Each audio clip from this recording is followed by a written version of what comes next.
Jimmy Butler believes the Heat are winning it all this year and have won 2 games since. Could Butler be onto something? Plus, we talk about a potential trade for a power forward, the latest on the Brooklyn Nets and how it impacts Miami, and we celebrate National Sandwich Day. It's 5 burning questions on today's Locked On Heat.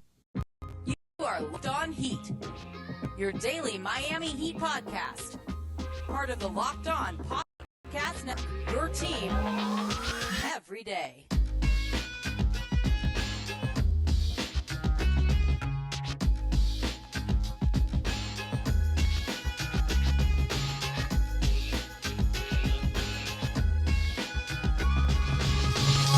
All right, welcome to Locked On Heat, your daily podcast on the Miami Heat. However you might be tuning in on YouTube, Odyssey, or on your favorite podcast app, thank you for making Locked On Heat your first listen every day. Today's episode is brought to you by PrizePicks. First-time users can receive a 100% instant deposit match up to $100 with the promo code LOCKEDON. That's prizepicks.com, promo code LOCKEDON. I'm Wes Goldberg here with David Ramil doing 5 burning questions. We've got a bunch to get to, including one about the closing lineup, who the MVP is of the season. We've got some trade rumors percolating that we're going to get to, but we're going to start with this one. Since Jimmy Butler said that the Heat are going to finish 77-5, the Heat have won 2 straight games over the Warriors and the Kings. Is there something to Jimmy Butler's confidence? And just for a little bit of context, Jimmy Butler talking with our friend Sam Amick over on The Athletic, claiming that no matter, even after the rough start to the season, that he still believes that the Heat are going to win the championship. Maybe a little bit of hyperbole, but again, is there something to Jimmy Butler's confidence, David? Yes and no. And I know that's not the answer everybody might be wanting, but that's the reality. I remember talking to Kelly Olynyk after the Orlando bubble, and one of the things that stood out to him about that experience and being there with Jimmy Butler was that throughout the whole process, the weeks of the rush training camp leading up to the actual bubble, the 8 play-in games, the playoff tournament, and everything else that it involved, Jimmy was confident and very vocal about it, talking about, we're going to win this thing. We're going to win this thing. And at first, that's what Kelly had told me. He said, you kind of shrug it off. But then after a while, you start hearing it and hearing it and hearing it, and you kind of start to believe it. And you start to kind of play to that belief. And you start thinking, we can beat whatever opponent we have here. We can knock off either the Milwaukee Bucks or the Boston Celtics or whoever is in our way. And sure enough, they wound up going all the way to the NBA Finals. But, they fell short, but that was mostly due to injury, not because of a lack of talent or lack of belief in themselves. And you saw Jimmy carry that team. And I think to what he said to Sam, I think he does believe that, and that confidence does carry over to everybody else. Now, at the same time, we remember what happened when Jimmy was stupidly locked in. Eventually they lost in 4 straight games to the Milwaukee Bucks. So right. Confidence can only take you so far. But it's a big part of why Miami has won the last 2 games. I think they have tried to find who they are and who they were supposed to be at the start of the season. They got away from that a little bit, and now they're in the right path, or at least trending in the right direction. And given that, I think a part of it has to be because of Jimmy's overall confidence and belief in the rest of the team. It's good to hear that your leader believes in you, at least publicly. Yeah. And I think he supports that privately as well, behind the scenes in the locker room and everywhere else. I think he is supportive of the guys on his team. He pushes them. He might be a jerk about it, but you know what? That works. They're all dogs here in Miami, and I think they kind of lean into that. So I like the fact that he's putting it out there that he believes in his team. Does people ridicule him for it? Yeah, so what? He's still one of the 10 best players in the NBA, and I think a lot of that is because he does believe in himself that completely, and that belief extends out to his team as well. That's exactly right. Jimmy Butler is not the most skilled guy, right? He's not the biggest guy. He's not the fastest guy. He was drafted at the end of the first round. He scratched and clawed for everything that he has in the NBA, and confidence, to your point, is a big reason why he's been able to do that. There's different kinds of leadership styles. There's the Tim Duncan kind of Steph Curry, quiet leadership, lead by example kind of style. And there's other ones too. Jimmy Butler is not quiet, lead by example, although he does set in a very important tone, but he's not quiet. He's going to lead also with his voice. And everything you're saying it's just the power of repetition. And we've seen that done over and over and over again. It's why commercials exist, right? It's just the power of repetition. The more times you hear it, the more you're going to start believing it. The more you see the same commercial over and over again, you're like, you know what? Maybe I should buy that knife that can cut a penny in half. And it's just, and if Jimmy Butler is in I have that 3 of them, I don't even know why. Do they really cut the penny in half? No, I don't have any. Okay. I was like, all right. Here's Jimmy's exact quote. Count us out. We're going to win the effing championship. I'm telling you, I don't give a damn that we started 2-5. Since that quote, the Heat have won 2 straight games. He also mentioned that they're going to go 77-5, which again, I think Jimmy Butler himself doesn't believe that. It's obviously hyperbole, but it doesn't matter. It's just talking it up. It's saying, look, I don't care that we're 2-5, guys. That's the message to the locker room. It doesn't matter. We're still on track for exactly where we want to be. For lack of a better term, trust the process.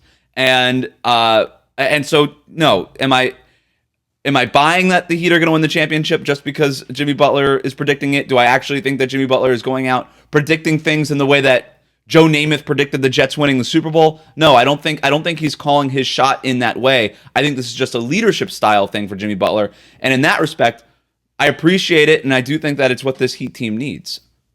Yeah, no, I 100%. Yeah. You've got to be able to support the team out there like that. And I think they buy into it. I think they believe in it. We've seen in the past teams crumble because there isn't this kind of leadership role, because it kind of just falls apart, or caves in on itself and implodes. Because, I'm doing this. I'm carrying the team. You don't have to worry about my 25 points per game. But when are you all MRFers going to step up and play your roles? And then all of a sudden the team falls apart. I like that Jimmy's saying, you know what, this is our team. Yeah, I'm at the head of the snake or whatever you want to call it. But at the same time, we've all got to do this together. We're all going to win together. I believe in us. He's expressing his belief in his teammates, and that's a really good point. Yeah, and you talk to guys, they all rally around him. They love the confidence. They love the cockiness. They love the personality. Tough love. Tough love. It didn't work in Philadelphia. Love, yeah. It didn't work in Minnesota. But he also didn't believe in Karl Anthony Towns. He didn't believe in some of those guys in the 76ers locker room. He wasn't talking like this in Minnesota or in Philly, right? But he believes in this team. And I think that the Heat sense that, and they know that, and they appreciate it. One more question before we go to break here. Who's the MVP of this season, David? It's a tough question. That is a really tough question. Like, on the surface, it's Jimmy, right? But he's had some waning performances or some performances where it's not the most impactful. We talked about this before. I'm kind of leaning towards Bam because I think he's more of the quiet MVP. You can make a strong case for Tyler, especially coming off of his game winner yesterday. He's been a steady scorer. He's had some off games too, but overall, a pretty solid season. Bam has struggled on occasion offensively, but we've seen him take a leap in terms of his aggression I think he started off a little shaky and then kind of has become much more willing to be aggressive. Over the last week, he's been much better. Yes. Yeah. And Miami has looked more impressive. They looked impressive against Golden State, even in the loss in San Francisco. So I think a big part of that is Bam. And the fact that he does so much. We've seen an uptick in his playmaking, his passing and the dribble handoff offense that they've been running a lot more with Duncan and Max Strus and things of that sort. So I think he's the quiet MVP, but it's maybe just a sliver beneath Jimmy at this point. I'll go Bam. The on-off numbers by themselves bear that out. I mean, it's crazy what this team looks like when they have Bam. Their net rating is up there with some of the best in the league. Their defense is up. It would be top 3 in the NBA while Bam is on the court. Obviously, it falls off with Bam is off the court, which is not new for this team. And it kind of says more about the bench and how the bench struggled so much in the beginning of the season. But to your point, too, like getting him more involved in the dribble handoff action, getting him more involved as a scorer, he's been the MVP on both ends. Jimmy Butler might have had it, but he missed last night's game, and availability counts in this fake award that we have. And Bam Adebayo's played all the games. He's playing a ton of minutes. He's playing all the fourth quarter minutes, basically. To me, he's been the MVP. Good opportunity here to update our viewers on the cookies and blame pie, the credit cookies and the blame pie tally so far. Right now, Kyle Lowry actually leads the team in credit cookies with 8. I think that more has to do with us being surprised when he plays well based on how he started the season. So I think we need to make some adjustments here. Bam Adebayo has 6 credit cookies. Jimmy Butler has 6 credit cookies, even though he should have more because we didn't give enough at the end of that Warriors game. And then it's Max Strus with 7 credit cookies. Tyler Herro has 4. Caleb Martin has 3. Duncan Robinson has 3. Gabe Vincent has 2. That doesn't feel like enough. Dwayne Dedmon has 1 after last night. Kyle leading in blame pie and in credit cookies? Is that right? Yeah, he's leading in blame pie and credit cookies. He's got a whole lot of pie and a whole lot of credit cookies. That makes sense. I know somebody's going to make a fat joke in there somewhere, but I think it just goes to show how impactful he is, right? Yeah. Like when he's playing his best, Miami's a very, very damn good team. Yeah. When he's not, well, then you get what happened over the first week of the season. So, yeah, wow, a lot of pie, a lot of cookies for Kyle Lowry. We'll do some more. We'll do these updates throughout the season. Those are fun. I think that's a good way to kind of keep up with things. The closing lineup.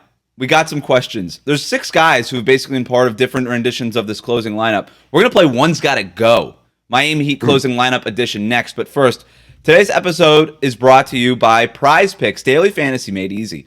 All you have to do to play PrizePicks is pick 2 to 5 players, and if they're going to score more or less than their PrizePicks projection, you can win up to 10 times your money on any entry. And the best part, you're not competing against other people. It's just you versus the projections available. PrizePicks offers projections on any sport that you watch, including the NBA, NFL, MLB, NHL, PGA, college football, men's college basketball, women's college basketball, soccer, the WNBA, esports, and so much more. Entries could be made in 60 seconds or less. It is that easy. And PrizePicks offers safe and fast withdrawals. No fuss, easy picks. Currently operational in over 30 states and Canada. Looking at this weekend, we got the Miami Dolphins playing the Chicago Bears. Tua's PrizePicks projection for passing yards is at 265.5 right now. Give me the over on that. Tua is feeling himself. He's feeling the long ball. Tyreek Hill, Jalen Waddle, all those guys are great. They're playing Chicago, who just traded their best linebacker, Roquan Smith. So they take a hit on their defense. So give me Tua, give me the Dolphins. I like that for a starter for your PrizePicks picks. Download the PrizePicks app or go to prizepicks.com to sign up and play daily fantasy sports. First-time users can receive a 100% instant deposit match up to $100 with the promo code LOCKEDON. So how it works, deposit $100, PrizePicks is going to give you $100 to play with. If you deposit $50, PrizePicks is going to give you $50. That's how it works. Don't forget to enter that promo code, though, LOCKEDON at sign-up for an instant deposit match of up to $100. It's PrizePicks, daily fantasy made easy. All right, back here with Locked On Heat. Thank you for making Locked On Heat your first listen every day. For your next listen, check out the Locked On Sports Today podcast.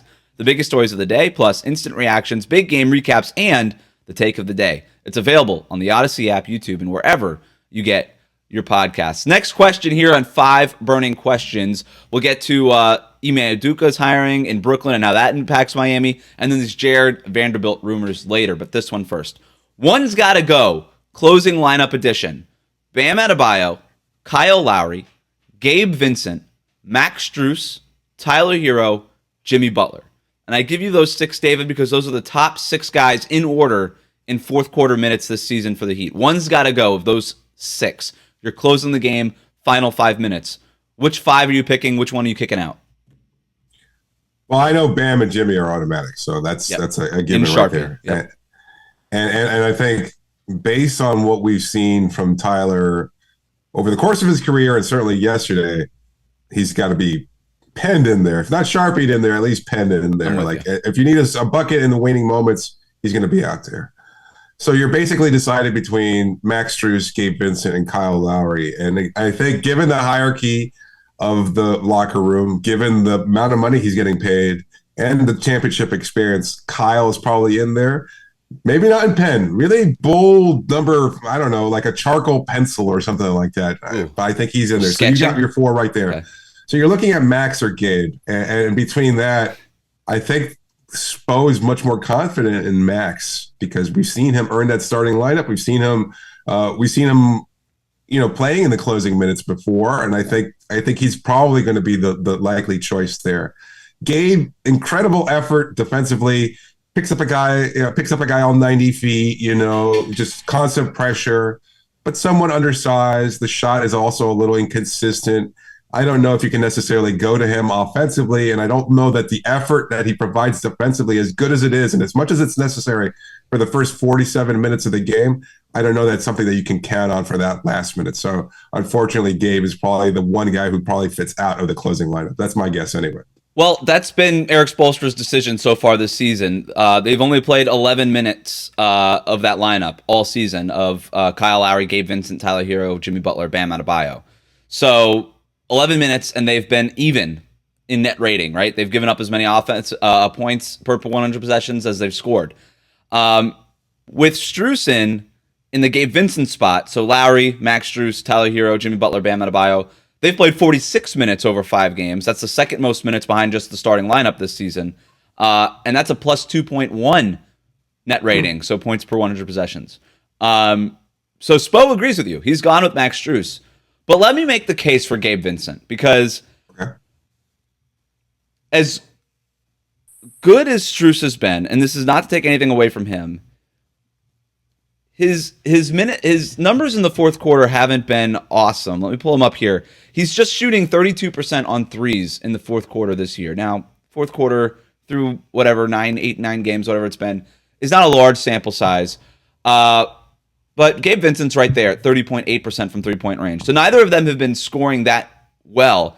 And defensively, I think Gabe Vincent brings you so much more, because what he allows you to do at end of games, especially when you're playing against the top point guards in the NBA, and there are so many of these top scoring point guards right now, I like Gabe Vincent in that matchup more than Max Strus. You allow Gabe Vincent to pick up Steph Curry, De'Aaron Fox, Damian Lillard, whoever full court.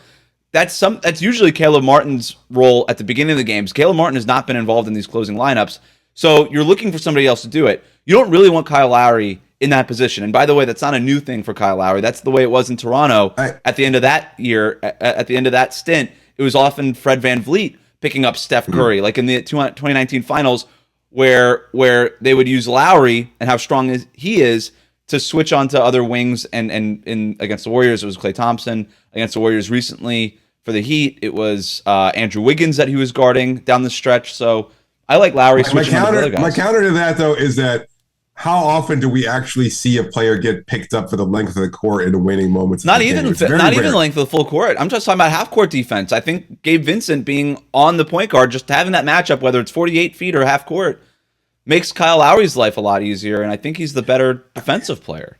I could see it, but I just feel like there are too many occasions there where you can screen out Gabe, where he tries to fight his way over the screen so that he can stay close to, or at least on the hip of a ball handler like that, and he can screen him out of the play. And then he's so undersized, he's not going to block a shot. So if you can screen, look, everybody sets moving screens at this point in the NBA because that's just the evolution of the game.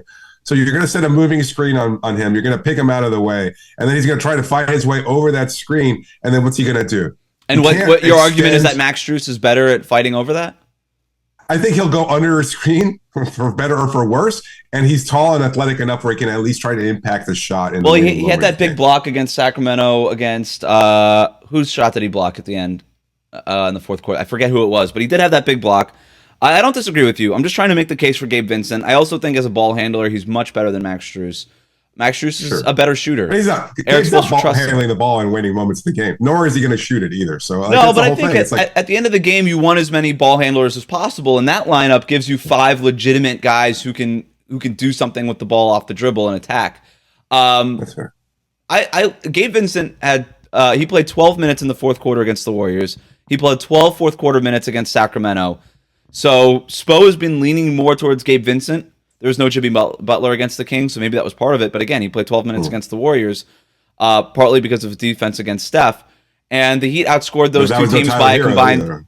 The Heat outscored those teams by a combined 17 points. Tyler Herro has to be kind of penned in. Like if he's not having a good night, if he's getting attacked defensively, if he's not shooting that well, then I understand taking him out. But Spo has gone to him, and Tyler's shooting 68% overall in the fourth quarter, 50% on threes. More often than not, his shot is going in the fourth quarter. He's clutch. They need him in those moments.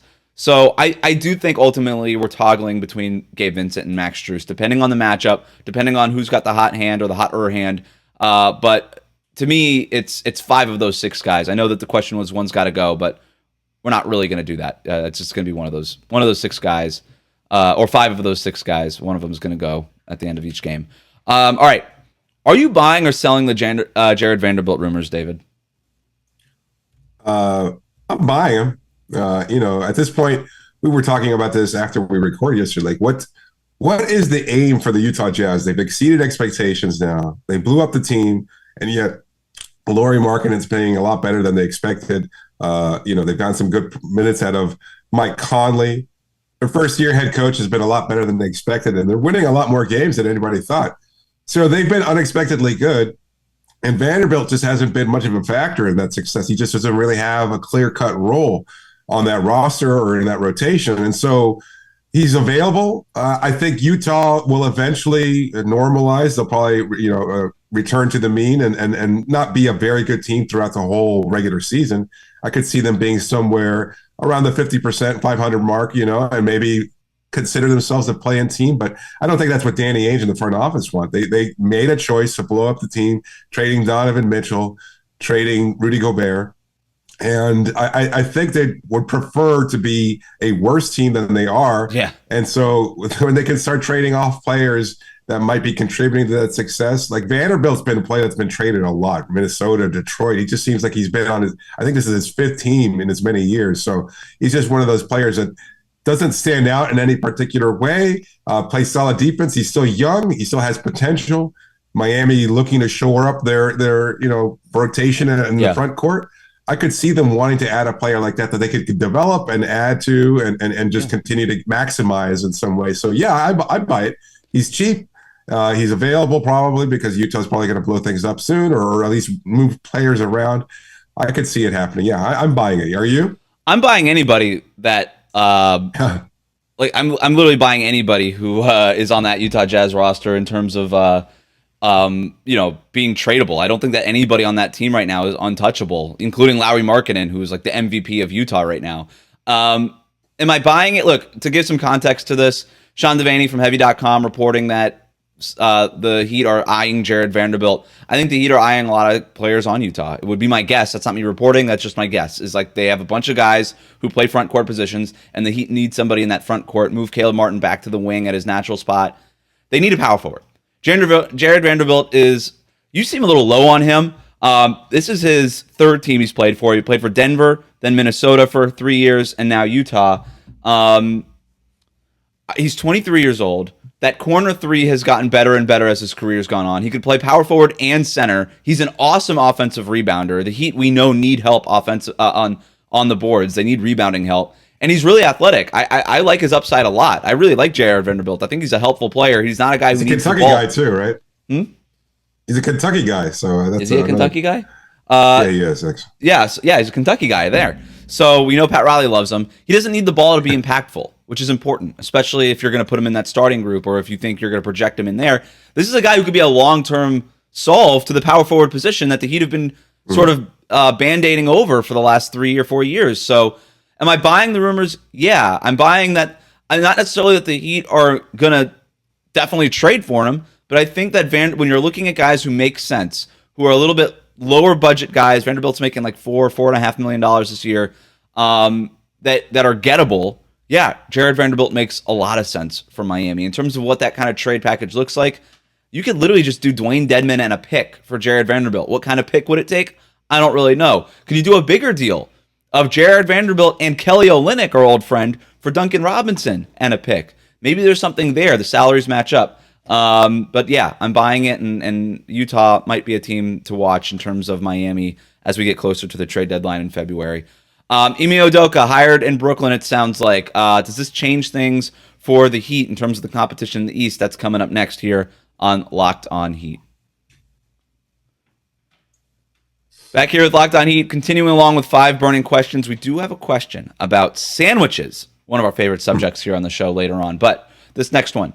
Does Ime Udoka's hiring in Brooklyn change how you feel about the Brooklyn Nets as competition for the Heat, David? I don't know if I can answer this question accurately because I just feel like the Brooklyn Nets are going to explode regardless of who's coaching them. I think he's going to be able to bond with the players and get them to focus on things on the court more than anything. But he's also going to provide his own set of distractions. Obviously, like they're going to bring him in there. I think you're going to lose a part of the fan base because of the allegations against Udoka. I think you've got enough problems already with Kyrie in that locker room. Kevin Durant, the hooper that he is, just playing basketball, but he can't carry the team alone. He's having a great season. Roster. Durant's having an amazing season, and they keep losing games. So to your point, yeah, right. You can't carry that team. He can't carry. Nobody could carry that team on their own. Right. So it's a faulty roster, and I don't know that he's going to necessarily get the most out of it, but I think he's going to try. He's going to be a better option perhaps than Steve Nash. But there are concerns about whether or not Udoka is as good a coach. Without Joe Mazzulla, who's now taking over the Boston Celtics, without Will Hardy, who we were just talking about in terms of the Utah Jazz. Like, is he going to still have the same impact that he did in last year in Boston? So good point. He might be being somewhat overrated as a coach anyway. I don't think he's the cure-all. I don't think there is a cure-all. I think that team needs to be blown up from the front office on down, because they gave too much power to to the players, and it's bitten them in the front office's ass completely. So I think he's going to help them win more. They're still dangerous because you've got Kevin Durant, one of the best players in the world, and I think you can still be a threat in the playoffs if he's ignitable. If you somehow wind up catching fire at just the right time as a roster, maybe you can knock off a higher seed in the playoffs. I'm just not necessarily a believer that they're going to win anything beyond a series. Like they could upset, they could provide an upset, but I don't know that they're legitimately more of a threat than they were even with Udoka's hiring there. I think Miami would be able to beat them. I'm not concerned. I'll be clear. I'm not concerned at all. I don't care. Ime Udoka could be the best coach in the NBA. Forever. No, this could be the second coming of Red Auerbach. Nobody's fixing the Brooklyn Nets roster. Nobody's fixing this team. They're completely dysfunctional. It's a distraction every single day. Kevin Durant can average 40 points a game this year. It's not going to matter. Kyrie Irving is such a distraction. Ben Simmons is such a distraction. Everything in that team. I don't know how this team has the emotional bandwidth to be anything other than what it is that they are, regardless of who the head coach is. Yeah, you're going to have this other set of distractions with Udoka coming in. It's a good point by you. A lot of what Boston did last year, first of all, that roster is loaded with talent. There's not really a hole in that roster that you could really point to. Very different than looking at Brooklyn's roster, top heavy, sure, but holes all over the place. And there's a big difference from Mazzulla and Will Hardy to, no offense to Jacques Vaughn, but to Jacques Vaughn. Okay, when you're talking about assistants on that staff, that's a big gap. There's no assurance that he'd keep Vaughn either, right? Like, sure, Vaughn was brought in by Steve but when you look at what Boston did last year, they schemed up some things that helped them take that leap in January, and they just had this. They had arguably the most talented roster in the NBA.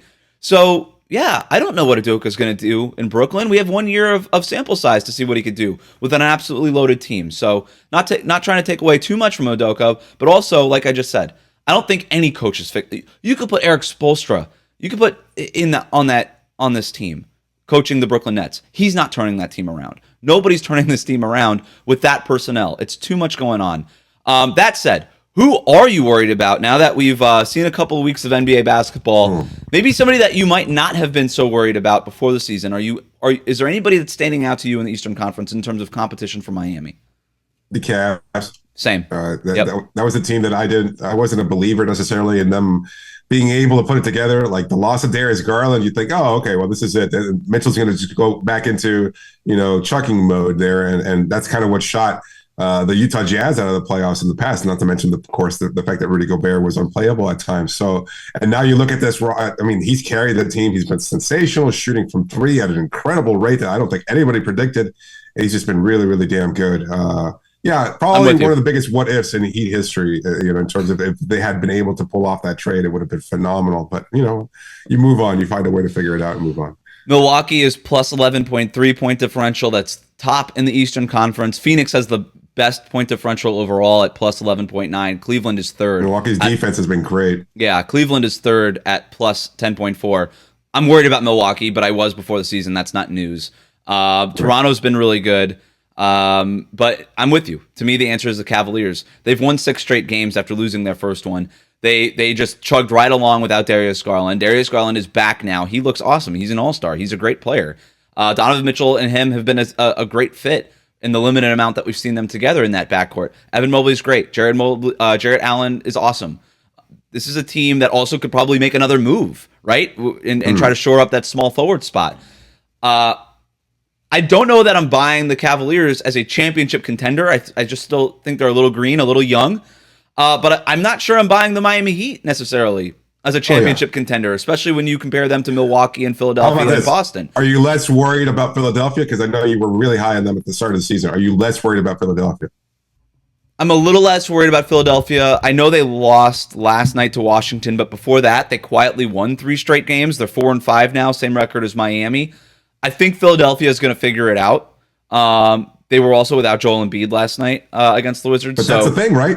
It's the availability of Embiid that's the biggest X factor. Oh, yeah. I mean, look, if Embiid it's something you have to worry about. If Embiid goes down, then forget it. They've got no chance. But, if he's there in the playoffs. They're better equipped now than they have been in the years to handle the loss of Joel Embiid. They're a deeper roster. They're a better roster. But at the same time, he's so singular in what he can do. That's a strong driving force in their success that when he's out, they become a different team altogether. Cleveland's a team. Yeah, no, I think Philadelphia is a team that you have to look at. Milwaukee, Boston, those are the favorites in the Eastern Conference. Cleveland is now just a team that I think probably can't win the championship, but can definitely knock out a team like Miami in the playoffs if things go their way.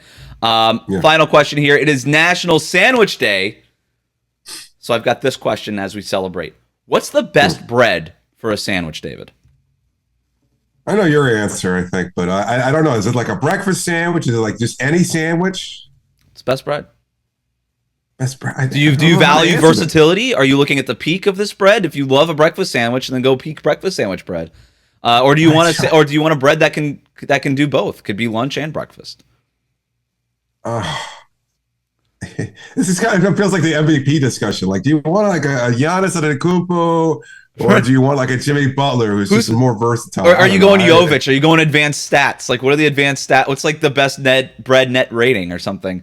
Look, I do think before we talk about the best bread, I'll give you the 2 worst breads.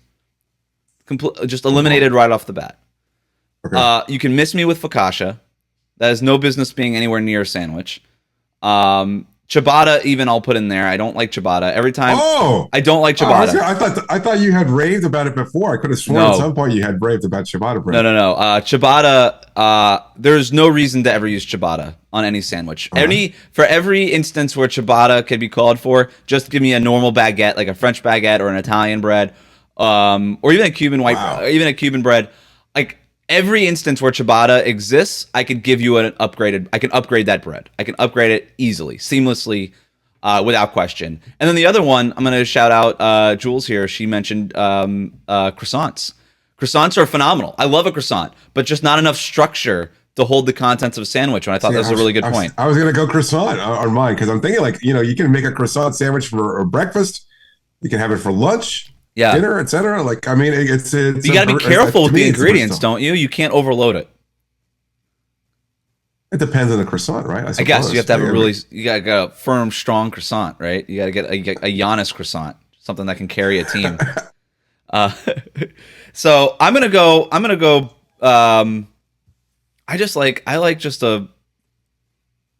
boring here. I just like bread? I like a hoagie, not Wonder Bread. Just make me a grilled cheese, man. We're good to go. No, I like a baguette. I like a hoagie roll. I like that kind of just give me a pub sub kind of bread. I'm very happy with that. To me, the bread can break a sandwich, but a bread's not going to make a sandwich. You can easily ruin a sandwich with the wrong bread, but just give me a fresh bread with a crispy enough outside, and then let's talk ingredients. But I don't want to go. I'm not trying to get too crazy with my breads. No, I get that. That's okay. I like it, but I like it a little bit on the softer. The crispy side, see me if it starts to get too crispy, then it can just like start flaking all over the place. I think I'm with you on that. Yeah. You want a little bit of structure, but soft. Yes. I'm with you, soft. Do you prefer pressed? No, like pressed never. Sandwich? Never. I never. Nope.